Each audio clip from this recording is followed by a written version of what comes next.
Wow, wow, and wow. And after that, wow. Ladies and gentlemen, I'm awful at predictions. Horrendous. And I think we're living up to my reputation again this year. Thank the Lord, please, because, oh my God, the amount of overtakes in Formula One this weekend was insane. It was unbelievable. If this is what we're in store for this year... Walsh running the Irish green, and look at the move, he's making down to the inside. Moves to the front, what a move from fifth all the way to the lead in lap one. Walsh takes win number 2. Peter. Walsh. Okay, ladies and gentlemen, well, if the Australian Grand Prix is anything to go by, Formula One might actually be back, baby, and not even back in, the racing was really good sometime before, but no, this could be an actual new world of racing that you'd only see in karting, okay? And I don't mean that usual hype train nonsense we hear every single year. You know the drill, new season, closer grid, best racing ever, and then 2 races later, somebody disappears into the distance and a championship becomes a mathematical exercise. But Australia did feel different. Now, I'm trying not to get carried away. I really am not. Because what we saw in Melbourne wasn't just a race. It was quite chaotic. And wheel-to-wheel fighting, drivers charging through the field, safety car, rookies making statements, veteran, Lingblad, and then George Russell at the centre of it all. Because the Mercedes driver didn't just win the race, he led the Mercedes 1-2. And in Kimi Antonelli finishing second, that was absolutely beautiful, man. That alone, that's a statement. And when you look at the numbers, lads, you realise something even more interesting might be beginning. And that's where the real story can unfold. Now, okay, here's the thing. George Russell and Antonelli. Now, George Russell was 8/10 quicker than the third place qualifier. Antonelli was just 2/10 behind. He was 6/10 quicker than the guy in third. Now, I will 100% say that is a lifetime of time. Literally, lads, if that happens in karting or any class, your heart is sinking to the ground, and it is the most soul destroying, oh dear God, how the hell are we this slow, lads? Okay, honestly, lads, it's a lifetime. Even 2/10 is like the moon to earth to moon. It really genuinely is. And a lot of people, I guess, because if you're not in racing, and I can understand this, if you're not in racing, that doesn't sound like a lot of time, because it's I totally understand that. Problem is, when you are racing, this is what you're going for. I mean, you're going for 1,000th of a second. A tenth can even be a lifetime, lads. This is what we're talking about here. Now, I mean, Mercedes, at the same time, the race pace was not there. You could see Charles Leclerc and Russell. I mean, wow, just the overtaking was sensational. It was unbelievable. Super exciting. But the thing is, in qualifying, you could have all the pace in the world, and then you get to the race, and it disappears. Now, why?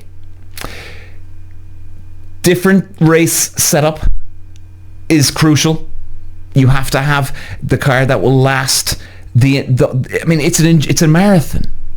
Oh, well, I guess what am I trying to say? It is. It's a marathon, an endurance race. It's not the one-time rock star lap here. You know what I mean? You have to have that car set up, and of course, different tires, medium, soft, or hard. Depends on what you're going for as well. So you're not always going to get it. I mean, if you're going into qualifying, you go for soft tires, and you go for that one lap wonder. Now, you might go on to the hard tires for the race simply because you need to outlast the other guy. Now, before we break down the race weekend, lads, here, I've got to get something off my chest here. Because during the weekend, I heard a commentary from Jenson Button that racing drivers don't like the simulators. Are you sure about that there, Button? I don't think you're right, somehow. He was saying that the drivers don't enjoy getting into the simulator at the factory and trying out. That's like saying a boxer doesn't like to go into spar and practice. Lads, I would imagine every single driver, I bloody hope, I would be all over. I'd be sleeping in the factory if I could, and I'd be on that simulator every day, morning, noon and night. And I think a lot of the racing drivers would too. Jenson Button saying that, again, another lie. So, okay, back to it, lads. So, right from the start, Leclerc kind of made a statement here, right? He wasn't on the front row. He surged towards and took the lead. He took the lead from Russell, which was it was brilliant. And that immediately set up a battle between the Ferrari and the Mercedes here. Really, the two drivers, they swapped positions. Wow.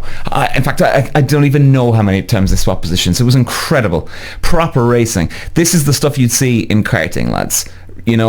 And Mercedes decided to pit both cars. Ferrari did the opposite. They stayed out. Now, this is where races can be won, excuse me, I'm sorry, and can be lost. And because under a virtual safety car, and any safety car, every second counts. It all does. Every 10th counts. And Ferrari, okay, you could say they went for it. Yeah, it was a bold move, but they had to try something. And look, lads, it's not that they're not good enough for pit strategy. They just got it wrong. Because once the Ferrari drivers actually pitted, the Mercedes cars returned to the top of the field, as we can see. And then, Russell leading, Antonelli right behind, and Ferrari hoped their tyre life would allow them to challenge again, but the gap didn't close, as we could see. And in the end, Russell wins. I think it was 2.9 seconds ahead of Antonelli. Dominant, pure dominance this weekend. What was it, 6th career victory, I think, for George Russell. And behind them, Ferrari, okay, they came in 3rd and 4th. Not too bad, not too shabby. If I was Lewis Hamilton, the way he said, such a disaster couple of years, I'd be pretty optimistic now going into it, because even last year, now I know the the rules have completely changed this year, but if you look at last year, Lewis Hamilton won the sprint race in China, and we're going to China this weekend.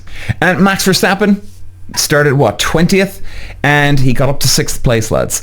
Honestly, brilliant result. Absolutely brilliant. He'll be happy enough with that. He really will. Now, what happened to him? Now, here's the thing I would say, is that Verstappen, which, to be honest, he wasn't lying here. He felt that the rear axle, the back two wheels, literally locked up, and that's why he lost and crashed, right, in qualifying. I kept watching the replay, and normally if the backs lock up, or if the axle locks up, the back tires will actually stop for that split second and then go again, right? In fact, sometimes they'll even have smoke coming out of the car, right? As we've all seen that. But I couldn't see any smoke. I couldn't see any stop of the tires. Nothing. So it makes me wonder what exactly happened. Now, hopefully, we'll get more information as the time goes on. Probably not, because they probably found the reason or the problem with the car anyway, and they went, look, okay, done. Now, it was probably... God, it could be a million things. Something obviously happened to the back of the car, there's no question. But it didn't lock up for what I see. Now, guys, I tried to replay it. The camera angles weren't the best, so look, forgive me if I'm wrong, and I could be wrong. It just doesn't look like the axle locked up, though. I think something could have been like a wishbone, maybe a ball bearing. That could have got loose and therefore just made the car just jolt. I mean, it was certainly, there's no question about it, it was not his fault. Absolutely not. Verstappen was nowhere to be blamed here. Nowhere. Then we talk about Oscar Piastri. That was a weird one, lads. That was a really, really weird one. Because sometimes when you do go to certain tracks, the curb can, well, put you off, right? And in Melbourne, those curbs are not, they're not aggressive. They're not, I don't know what to say on this one. It was definitely weird. Now, he did make a mistake per se, but he didn't make a mistake, if you get me. Like, you know, the car was bogged down, he didn't have the speed, and all of a sudden he puts on the gas coming out of the corner, and so the car just jolted, right? I get that. Now, it didn't jolt that much from what we see on the in-car footage, but I wouldn't be blaming the curb. I just think it caught him out. Now, why am I bringing this up? Because a lot of people are actually talking about the curb got him out. No. So, lads, we're going to leave it here today, nice and quick and short. But what a race, lads. What a race. First of all, the racing, brilliant. Qualifying, brilliant. These new spec cars, brilliant. It's just ticking the box for all of us, lads. And I tell you, if this is what we're in for this year, you know, strategy played a huge role too, and it always does in Formula 1. Drivers fought through the fields. You know, Lindblad, great opening debut here for the young fella, in fairness to him. You know, and in short, it was proper Formula 1. It was proper Formula 1. But the big question remains. Are Mercedes genuinely the team to beat now? No. I've been saying it, that the first round you get to see who's really on top. I did say for the preview of Australia, you'll definitely see who's at the top or near enough, but at the same time, it's a slow to medium speed track. So we haven't got to the Silverstones, the Suzukas, the Spas yet, where they're high speed, medium to high speed tracks. They're looking very good, Mercedes. But lads, we've seen this before too. And this is why Mercedes have been struggling in the last couple of years. Because even the last couple of years before these rule changes, lads, they'd go to like Brazil.